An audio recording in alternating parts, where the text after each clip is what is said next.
Welcome. Good evening. This is a follow-up to a couple emails that we sent you over the summer. Donna Bell provided some key guidance on May 9th that had been ignored by the developer with the neighbor plan process. She said that language does not provide a lot of direction or firmness in making sure that many different voices get to the table. I want to make sure that there is some requirement that even those painful voices are invited to the table so that they can be heard and responded to. That makes me very nervous because the thing that makes me so comfortable with where I stand about this application is a good neighbor plan and what it can be and the measurements it provides and the assessment and the feedback. Are you quoting somebody? I'm quoting. These are all quotes from the May 9th meeting. For me to be comfortable, because I think they're important. They're good. For me to be comfortable, I need to know that the appropriate voices are included in the process. There might be some folks who need a little extra honey to come to the table. I want to make sure there is a sense of openness. Just because you build it, they will not come. Just because I send out a flyer saying there's a meeting on Sunday does not mean that people feel welcomed and invited. For people to come, there needs to be some demonstration of true goodwill. So those are 4 excerpts of statements made by Ms. Bell on May 9th.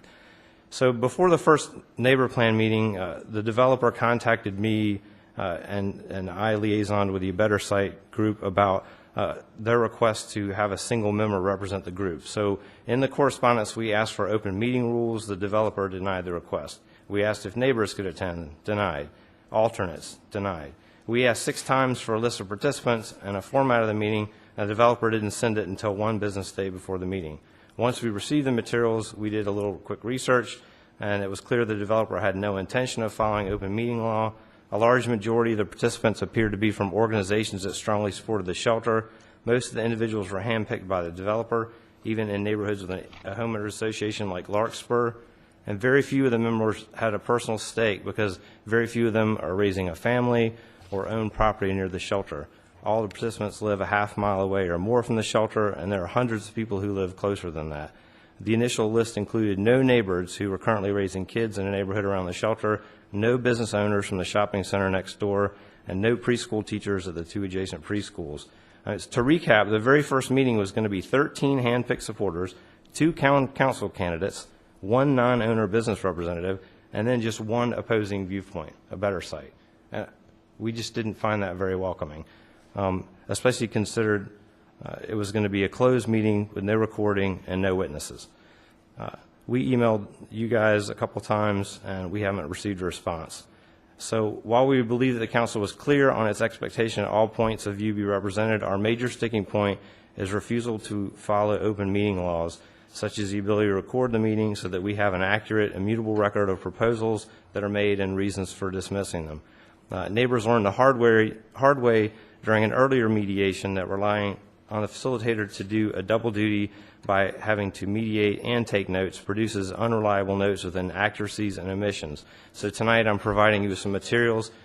One example is a request by a non-neighbor participant in that mediation. She had experienced a negative situation with homeless people and asked that her statement be completely removed from the notes. And we didn't really believe in that type of sanitation of the notes, and there was also an omission. So I'm providing you some emails from that mediation so you understand our concern that we have a history with this. So that's pretty important to us. Would you like for me to continue, or how much more do you have? Just a few more points, basically. Another minute worth of points? Yep, another minute would be great. Great, you've got it. Okay.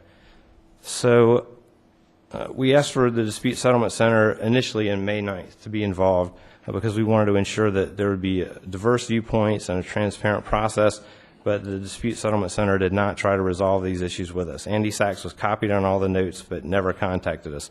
We haven't been contacted by the developer since before the first meeting, and the developer has sent you positive emails that communicate positive progress. We can assure you that this process does not represent progress to families who own property near the proposed site. The developer has not posted any drafts of its documents for the public to comment. Also including tonight a recent article by the UNC School of Government. It talks about principles and factors that the court considers when requiring transparency laws to be applied to private entities, and I think it would be interesting for you to note some of those factors and considerations. And we'd rather be involved sooner rather than later, and our request tonight is that you immediately amend Resolution 10 from May 9th to require open meeting law open records law, and common town council meeting document availability practices to be followed starting before the developer's September 20th IFC meeting. And I have copies of the materials I've referenced here. Thank you. So let's hear it. Is the council in favor of transparency and open meetings to work towards restoring public trust? Or are you going to let developers privately create the rules that will be used to police themselves? Thank you. Great. Thank you. If there are any questions, I'll be happy to answer them. Great. Thank you very much. Okay. Roger, just wanted to get your thoughts on the timeline that was requested, as well as how we might refer this to the staff and/or IFC. Let me just reassure the petitioner and the community that the good neighbor policy end product is a key part of this process. So I'm sorry that at least one person who is representing, I know others, is disappointed with the progress to date and the process to date. But let me just see what the town manager what comment he might have tonight. Don't need to solve this problem tonight, but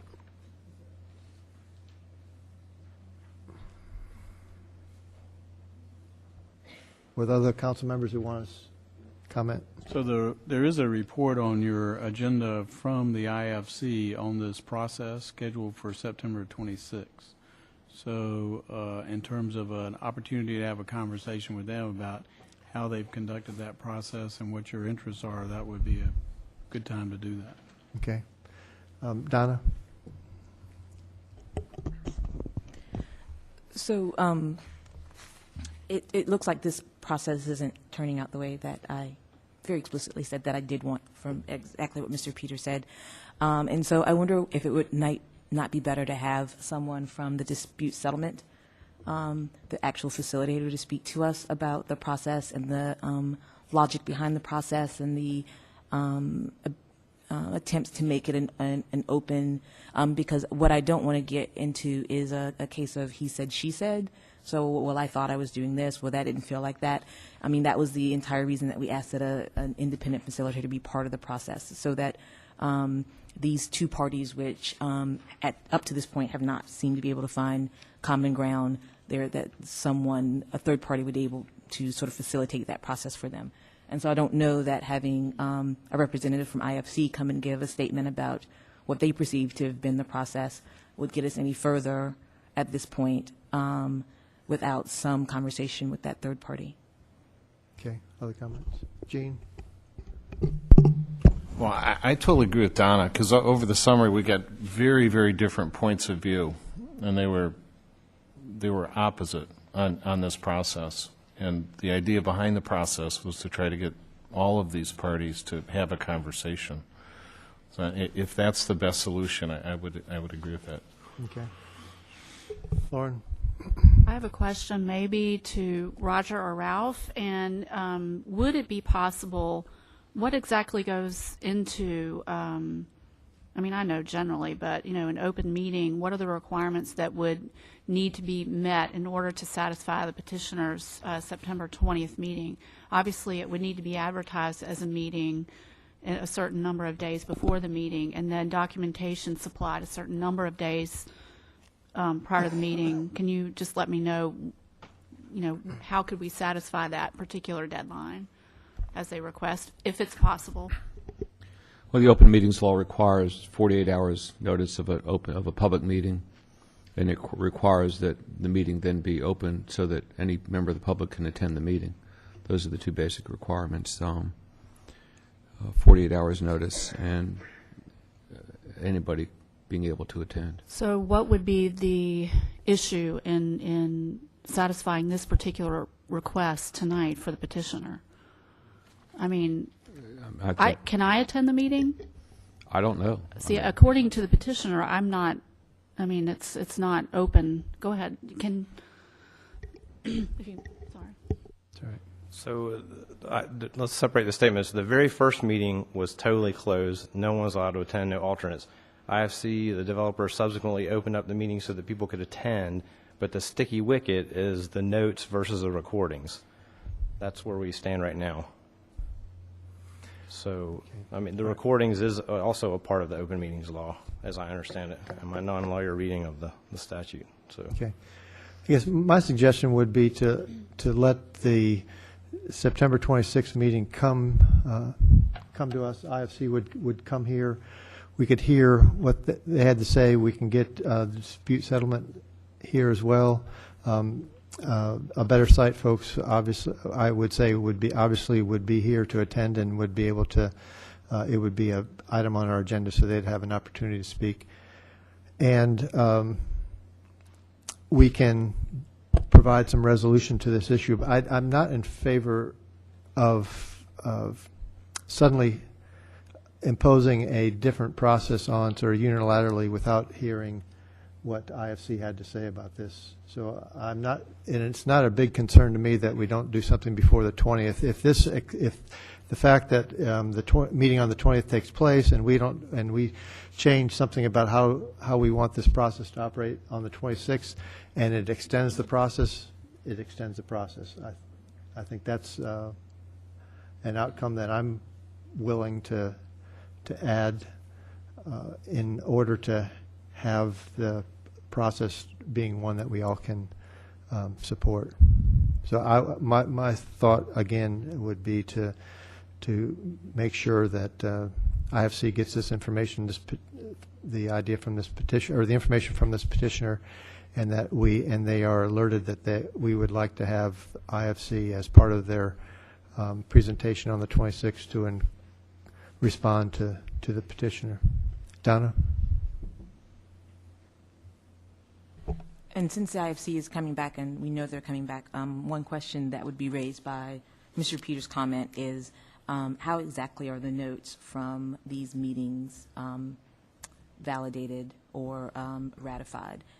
So whether or not the meetings are recorded doesn't seem as important than that the people in the room have a shared understanding of what was said and what was come to, what understanding they came to.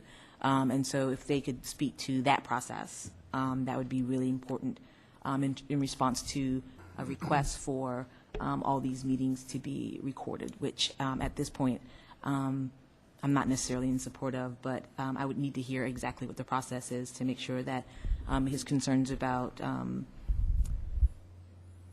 there being misunderstandings or miscongruence would be taken care of.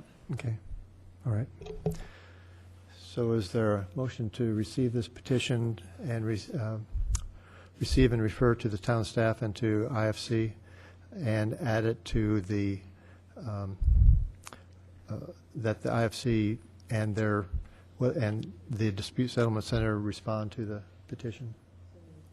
Is there a second? All in favor say aye. Opposed? Okay.